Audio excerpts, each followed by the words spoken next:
পেহেলগামে ভয়াবহ সন্ত্রাসী হামলায় কমপক্ষে ২৬ জন নিরীহ পর্যটক নিহত হওয়ার পর দেশজুড়ে ক্ষোভের ঝড় উঠেছে। অন্যদিকে বাংলাদেশে চলছে অরাজক পরিস্থিতি। সেখানে হিন্দুদের ওপরে আক্রমণ চলছে, আবার জেল থেকে বেরিয়ে গিয়েছে বেশ কিছু জিহাদি। সেক্ষেত্রে বর্তমানে বাংলাদেশে এমন পরিস্থিতি তৈরি হয়েছে যে সেখানে জেল থেকে বের হওয়া জিহাদিরা ভারতে ঢুকে পড়তে পারে বলে আশঙ্কা রয়েছে। আবার এই অরাজক পরিস্থিতিতে ভারতে অনুপ্রবেশ বৃদ্ধিরও আশঙ্কা রয়েছে।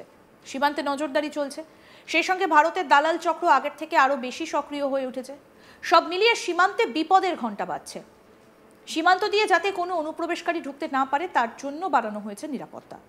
এত কিছুর পরও কিছুতেই আটকানো যাচ্ছে না অনুপ্রবেশকারীদের। ভুয়ো ভোটার কার্ড, আধার কার্ড বানিয়ে এদেশের নাগরিক হয়ে ওঠার চেষ্টা করছে। এই পরিস্থিতিতে এবার আবারও অবৈধভাবে ভারতে প্রবেশ করার বিরুদ্ধে বিশেষ অভিযান চালিয়ে পুলিশ ৭ বাংলাদেশি অনুপ্রবেশকারীকে গ্রেফতার করেছে। আর তা নিয়েই প্রশ্ন উঠে গিয়েছে, ওই বাংলাদেশিরা কী উদ্দেশ্যে অবৈধভাবে ভারতে এসেছিল? তাহলে কি এর পেছনে অন্য কোনো উদ্দেশ্য ছিল কিনা সেটাও খতিয়ে দেখা হচ্ছে।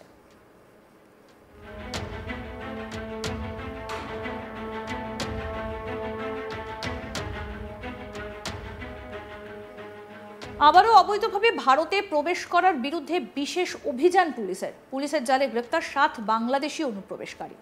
নদিয়ার ধানতলা থানার পুলিশ গোপন সূত্রে খবর পেয়ে অভিযান চালিয়ে ওই বাংলাদেশি অনুপ্রবেশকারীদের গ্রেফতার করে। পুলিশের তরফে জানানো হয়েছে, প্রায় ২ বছর আগে ভারতীয় দালালদের সহযোগিতায় অবৈধভাবে ভারতীয় ভূখণ্ডে প্রবেশ করে ওই বাংলাদেশিরা। নদিয়ার ধানতলা থানা এলাকাতে পৌঁছতেই পুলিশ খবর পায় যে সেখানে বেশ কিছু অবৈধভাবে বাংলাদেশি রয়েছে। এরপরই অভিযান চালিয়ে সেখান থেকে ৭ জন বাংলাদেশিকে গ্রেফতার করা হয়। বুধবার ধৃতদের বিরুদ্ধে নির্দিষ্ট মামলা রুজু করে পুলিশ। তারপর তাদের নদিয়ার রানাঘাটের বিচার বিভাগীয় আদালতে তোলা হয়। এই ঘটনায় রাজ্য সরকারের বিরুদ্ধে সরব হয়েছে বিজেপি। স্বচ্ছ ভোটার তালিকা তৈরি হলে বাংলা থেকে প্রায় ১.৫ কোটি অবৈধ অনুপ্রবেশকারীর নাম বাদ যাবে। কি বলা হচ্ছে বিজেপির তরফ থেকে? বিজেপির জেলা মুখপাত্র সোমনাথ কর কি বলছেন, শুনব। আচ্ছা, গতকালও দেখা গেল যে নদিয়া ধানতলা থানা এলাকা থেকে ৭ জন বাংলাদেশ অনুপ্রবেশকারী গ্রেপ্তার হয়েছেন, যেখানে ভাষা নিয়ে এখন রীতিমতো একটা রাজনৈতিক চর্চায় পরিণত হয়েছে। কি বলবেন? আপনারা নিশ্চিতভাবে দেখতে পাচ্ছেন যে সেটা শুধু আজকাল পরশু বলে না, প্রায় প্রতিদিনই এই পশ্চিমবঙ্গ এবং পশ্চিমবঙ্গের বাইরে বিভিন্ন জেলাগুলো থেকে অবৈধ বাংলাদেশি অনুপ্রবেশকারী লাগাতার ধরা পড়ে যাচ্ছে। শান্তিপুর থেকে কিছুদিন আগে ধরা পড়েছে। গত পরশুদিনও আপনারা দেখলেন যে বরণবড়িয়া, ধানতলা এলাকার বরণবড়িয়া থেকে ৭ জন ধরা পড়েছে, শিশু দিয়ে ৮ জন ধরা পড়েছে। এবং এরা একদম বাংলাদেশ অনুপ্রবেশকারী। আজকে যখন সার্চিং চলছে বিভিন্নভাবে এইসব অনুপ্রবেশকারী ধরপাকড়ে চলছে, আজকে এসআইআর যখন চালু হতে চলেছে ঠিক সেই সময়ে এরা সুযোগ বুঝে এখান থেকে পালিয়ে যেতে চাইছে। আর পালিয়ে যাওয়ার মুহূর্তেই কিন্তু তারা ধরা পড়ছে। এবং যারা বিভিন্ন জায়গায় আত্মগোপন করে আছে, পরিযায়ী শ্রমিকের নাম নিয়ে যারা বিভিন্ন জায়গায় আত্মগোপন করে আছে, সেইখানে কিন্তু এইভাবে ধরপাকড়গুলো কিন্তু চলছে। এটার কারণ কি?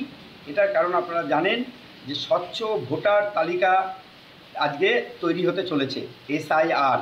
এই স্বচ্ছ ভোটার তালিকা তৈরি হতে গিয়ে যে সমস্ত বিএলও আজকে করা হয়েছে সরকারি কর্মচারীদের, সেই সব বিএলওদের মমতা বন্দ্যোপাধ্যায় সবাই দাঁড়িয়ে বসে হুমকি দিচ্ছেন এবং পরিষ্কার বলছেন একজনেরও যাতে ভোটের অধিকার চলে না যায়। আপনারা ভাবুন তো, যে কেউ যদি বাংলাদেশের অনুপ্রবেশকারী হয়ে থাকেন, তার যদি যথোপযুক্ত কাগজ না থাকে, তাহলে এই ভারতবর্ষ কি একটা ধর্মশালা নাকি যে তাকে বসিয়ে বসিয়ে এখানে খেতে দিতে হবে?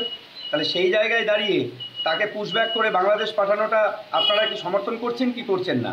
নিশ্চিতভাবে আপনি দেখছেন যে মমতা বন্দ্যোপাধ্যায় যে ধরনের হুমকি সরকারি কর্মচারীদের উপরে দিচ্ছেন, সেই সমস্ত হুমকির মধ্যে দিয়ে এটাই প্রমাণিত হচ্ছে যে বাংলাদেশের অনুপ্রবেশকে তিনি সমর্থন করছেন।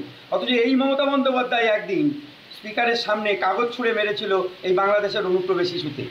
তাহলে এই যে তার দ্বিচারিতা, এই দ্বিচারিতা সাধারণ মানুষের কাছে কিন্তু আজকে খুব স্পষ্ট হয়ে দাঁড়িয়েছে। আপনারা দেখুন যে বাংলাদেশ থেকে যাদেরকে আজকে পাঠানো হচ্ছে তারা সব হচ্ছে সংখ্যালঘু মুসলিম সম্প্রদায়ের মানুষজনই তার মধ্যে বেশি।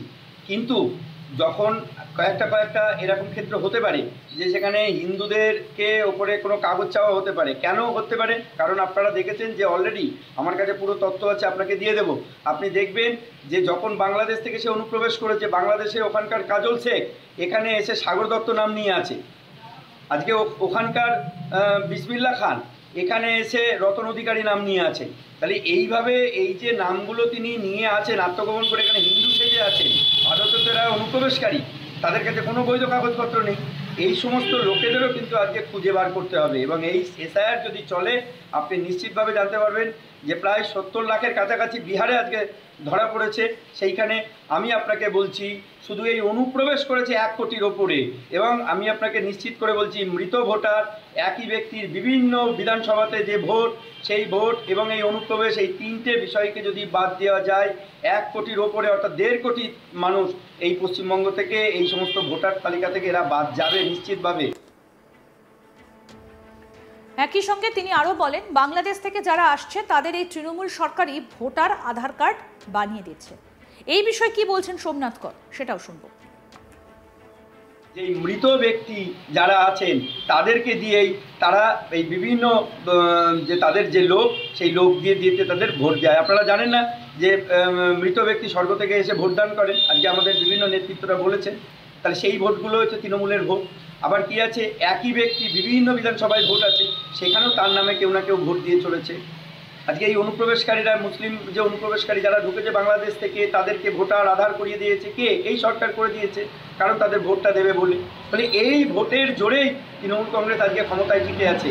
আমি আপনাকে বলছি এসআইআর চালু হতে দিন, দেখবেন একের পর এক লোক ধরা পড়বে এবং আগামী দিনে নিশ্চিতভাবে তৃণমূল কংগ্রেসের যে ভোট ব্যাংক, সেই ভোট ব্যাংক ভেঙে পড়বে অচিরেই। না, বিভিন্ন রাজ্যে যখন এই বাংলা বলাতে ধরা পড়ছে, ধরপাকড় চলছে, তখন তৃণমূল বলছে, বিশেষ করে মমতা ব্যানার্জি বলছেন যে আপনারা বাংলার বিরোধী করছে আপনাদের দেশ। এইটাই তো, এই যে বাংলাদেশি আর বাংলাভাষী বা বাঙালি, এই দুটোকে মমতা বন্দ্যোপাধ্যায় গুলিয়ে দিতে চাইছেন বাঙালি অস্মিতাকে সুড়সুড়ি দিয়ে।